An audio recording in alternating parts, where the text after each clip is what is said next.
Patrick Cohen. Une innovation à Nice Mbida, une révolution pour le hold-up, puisque ce matin, c'est la reconnaissance des visages dont on parle.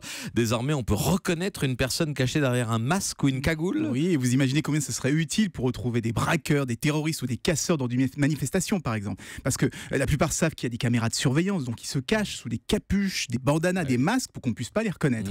Il n'y a pas de chance, maintenant il y a une technologie pour les démasquer. Elle a été mise au point par une équipe de chercheurs de l'université de Cambridge en Angleterre. Et comme souvent aujourd'hui, elle utilise des techniques d'intelligence artificielle, donc des logiciels qui apprennent tout seuls.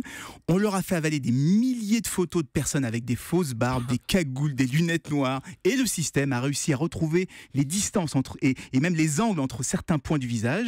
Et ça lui a permis de reconnaître des personnes masquées. C'est complètement nouveau et c'est la première fois qu'on y arrive. C'est fiable, il doit y avoir des erreurs quand même, non? Ouais, évidemment, c'est loin d'être fiable à 100%.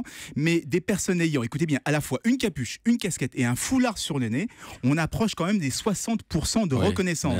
Un masque de Mickey, ça marche pas, non? Non, si on a le visage complètement masqué, évidemment, il n'y arrivera pas. Quoique, reconnaissance de l'iris, il y a des choses qu'on fait des progrès de ce côté-là. Mais donc, en tout cas, ça peut faire gagner beaucoup de temps aux enquêteurs, notamment les mettre sur la voie. Et puis, on est tout au début des recherches. Donc, comme on l'a dit, c'est un logiciel auto-apprenant, donc il va s'améliorer à fur et à mesure qu'on va lui ajouter des photos. Donc, ça sera de plus en plus fiable. C'est la fin de l'anonymat dans l'espace public, le début de Big Brother.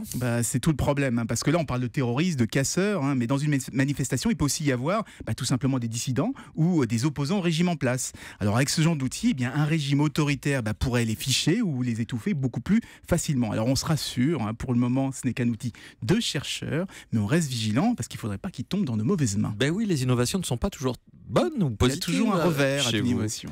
Merci à vous, Nice Mbida. Europe 1.